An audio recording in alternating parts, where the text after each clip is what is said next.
So, some surefire techniques to improve both confidence and intuition. Let's get into it. Yes. Habit number 1. Be mindful that no one's reaction to you, and we're starting with confidence, then we'll do the intuition. Do you react badly when people say no? Yeah. Yeah, well, we all do, right? You know, but I think it's important to become somewhat impervious to this. Be mindful that no one's reaction to you will ever make or take your confidence, because you were born with it. Because you were born right, you were born good, and it doesn't really matter what people think or do or say at all. So your confidence is like your arm or leg. I think, now I could be wrong, I think if you take the attitude that you're just confident and you're born like that, you will be like that. And if you start measuring people's reactions to you, that's when you start to lose that and lose track of that. And that's when things become a bit difficult. So realizing that you're born right means you stop trying to estimate other people's reactions. You're always estimating what people think of you, and that's exhausting. That's why introverts say, oh, I can't go to this party because there's people that, you know, they're trying to measure everyone up. They're saying, this person's wearing that, oh, this person's wearing that. I'm not sure how confident I need to be. But you don't need to worry about that if you don't care what people think. So realizing that means you stop trying to estimate and meet people's expectations and stop trying to please them. Ironically, I think a low self-esteem person is actually doing too much self-esteeming, because esteem means estimation. They're estimating everyone. So they're actually a high self-esteemer, ironically. Lots of our language seems to be backwards, it's a bit odd. They're consciously and subconsciously keeping tracks of everyone's level. So this person's up here, this person's more important, or this person's wearing a suit, he's more important. And we're always trying to measure that. But if you know you're right, you don't need to worry about that. And as soon as you don't stop worrying about that, is when it stops being exhausting and starts being interesting. Paradigms. People use different paradigms. So one guy I know, he's a very shy guy. So he told me, I didn't believe this. He said, I used to be extremely shy. Extremely shy. And I thought, what, really? And he said, yeah, I just take the attitude that these other people, they don't care about me, so I can do what I want. So he's now extremely confident for that reason. Even Donald Trump, whatever you think of him, he actually says stuff to himself like, oh, if I die, no one will care, so why please them? Another thing to do with being assertive. If you're not being assertive, it's a waste of energy. Shot for nothing. So these are paradigms that you can use to think about when you're in a certain situation. So you put the paradigm into your head and you think, oh, hang on a second. And you put the paradigm in and you just go for it. And this is the thing. We don't realise it, but everyone is extremely shy and self-conscious. Everybody has to have the latest fashion, or they'll feel victimised, and they will be victimised, won't they? Everyone. The people always dressing in the latest fashions, etc., are the most self-conscious. They look the coolest, but they're not. They're actually the most self-conscious people. So everyone has this problem, so it's nothing to worry about. Habit number 2. What does confidence actually mean? Anyone? What does it mean? Well, I've written there, I think it means confiding. What's confidence for people? What is it? Well, it's just, when it comes down to it, it's just kind of a lack of fear of being yourself. It's not actually anything in itself, but it's the absence of fear and worrying and obsessing and evaluating. So just kind of going for it. And then that appears as confident. That's exactly right. You're sure of yourself. And when you're sure of yourself, you're confident, because then you can move forwards. In Latin, it's confiding. It's telling. I confide. So it's someone who talks, basically. Even shares their secrets. Seriously, confiding, that's like telling your secrets. That's a confident person. They're just talking. They're chatting away. They don't care. Even chatting away about their plan to kill Caesar. I suppose that's why Brutus and Cassius were apprehended. So therefore a confident person talks about what? Well, there's a lot of confident people out there. And they seem to talk about all sorts of things. Basically everything. They talk about everything. And they talk for different reasons. We'll get to that later. And talking to strangers. It's a bit of a problem, you know. You go up to a stranger and sometimes they don't want to talk, but sometimes they're very happy to talk. But that's what confident people do. So confidence, it doesn't come from other people, it comes from within. It comes from you confiding to other people. I think that's the original definition. That's what it is. And I want to put these things to you. I don't know if they're true or not. I suspect they're true. You tell me, okay? I think confidence doesn't come from climbing Everest. It doesn't come from winning the Grand Slam.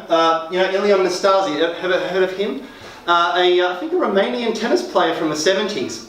And in an interview, he's won the Grand Slam multiple times. And he said, oh, all these pretty women, I'm not confident enough to go up to them. Not from winning the Nobel Prize once, twice, 3 times. Not from rescuing 1,000 puppies or getting the Purple Heart.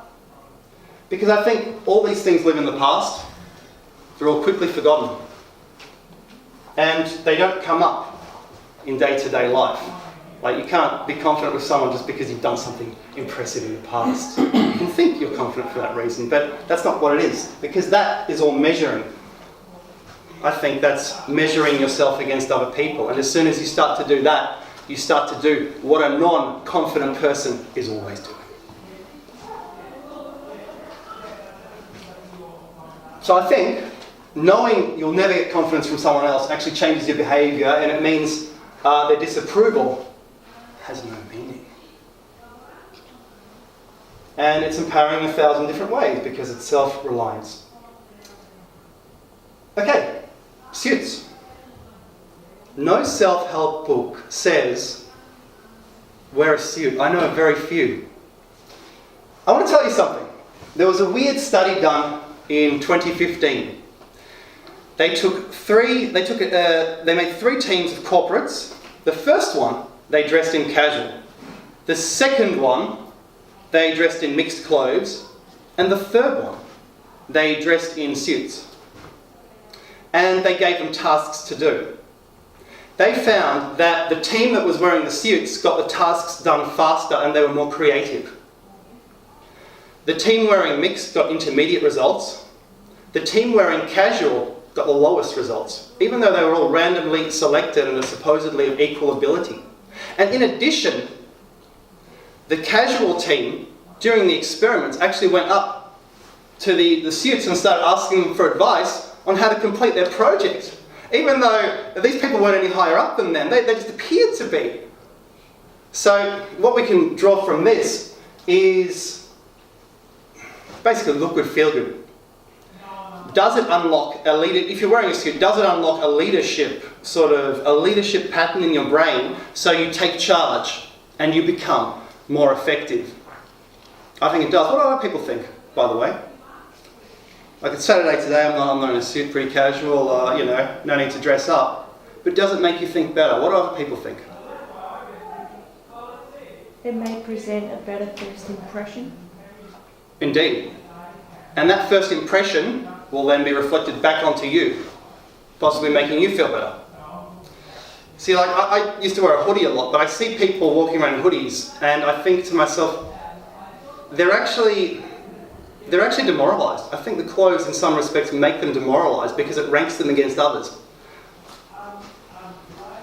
So that is proven by science, and yeah, you get more respect, people listen, do what you say. I've got a friend who always wears suits. I don't think you're going to believe this. He says he's never been ID'd. He's always in a suit. He looks very young. He goes into a bar, club. They never ask his ID. He just walks past in a confident manner. They never ask. And it's interesting. So we walked in together. We're both wearing suits. They didn't ask. Wow. I learned this a few months ago. And the people behind us, ID please. Basically, the person asking for the ID didn't dare possibly question someone in a suit. Instant authority, instant leadership. So I think, therefore, if you like it, wear the suit, male or female, and it might make your life a lot better. Might make you think better as well. Business fashion is getting more casual, but I say don't be fooled. Don't be fooled, because human nature doesn't change. Human nature is still the same as it was 500 years ago when the rich were dandying themselves up. It's still the same. It's still the same. And you will always meet people judging you all the time by the clothes. Everyone does. And that reflects upon us, onto our subconscious, leaving imprints on our subconscious. So how do we want to feel? Do we want to feel good? Feel good from other people? Well, I know I've said don't listen to other people, but this will help. This will help.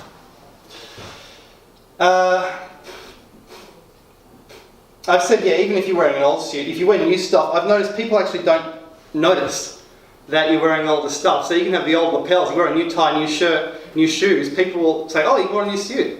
And Melbourne people actually don't know much about suits, I have to say. You go to Eurasia, it's very different. Like, wow, everyone is so formal. So very formal, it's unbelievable. America, they're casual. All the New World seems to be rather casual. Australia, casual as well. Habit.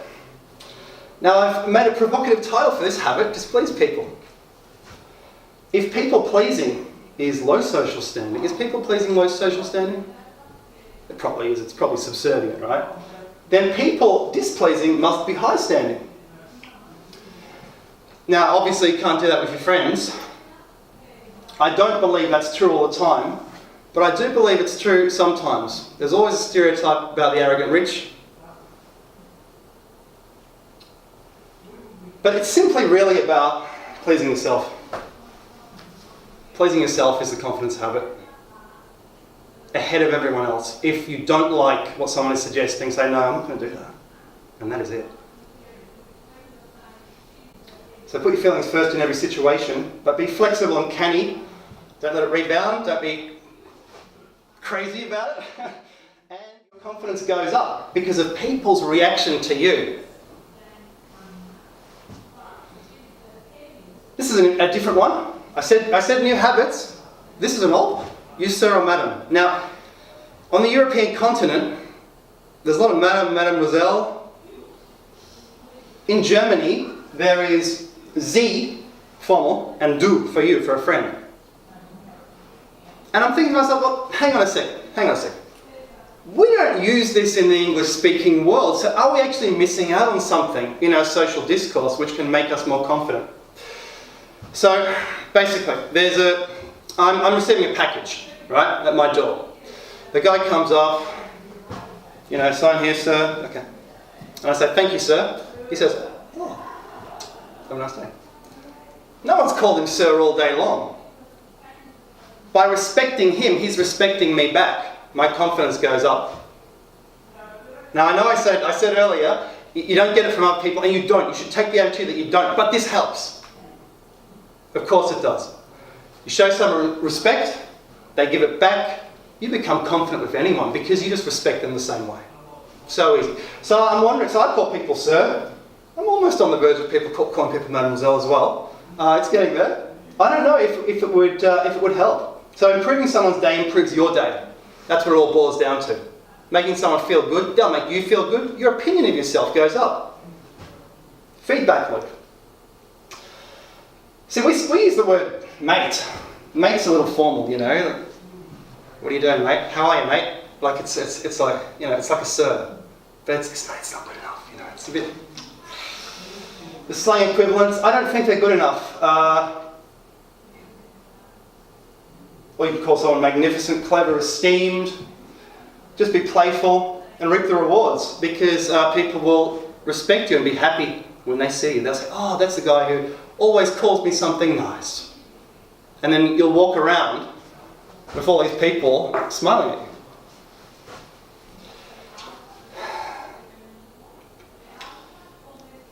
So being gentlemanly, ladyish, I think that is a confident thing to do. That is a confident way to behave. The way they used to carry themselves, the way they used to behave, even chivalric, but being humble as well, not having any insecurities. I think that's the hallmark of confidence, and that's why they always taught, the upper classes always taught they tried to bring them up the right way. I think the purpose of that was to be confident. So you'll be in the correct paradigm, I think, to activate the sequence of luck if you do that, which we'll get to. So yeah, I mentioned Eurasia. Wow, formal clothes. Even the casual is always brand new. Unbelievable. So should we go back to that? Should we go back to that? It seems to work for some. It works in Eurasia. We don't do it in the New World. In USA, they dress so casual. Who's been to USA lately? So I was there last year. I couldn't believe it. In Michigan, wow, all the guys dress like hillbillies. And I said, wow, they're dressing like they're in the grunge period of the 90s. And my friend said, oh, that's normal. I was thinking, wow, each country's different. So, 5 intuition habits coming up. But I'm thinking before we do that, let's have a little break, 5 minutes. Let's talk amongst ourselves. Would we like to form groups? Say groups of 3 here, 2 here, or maybe all the back. Maybe all the back and all this here. Okay, let's do it. And let's just talk. Someone, just talk. Just talk about these ideas. Tell me what you think. Tell me what you learned. Talk amongst yourselves just for a couple of minutes, and then if you want to share to the rest of the audience, let's go. Let's do it.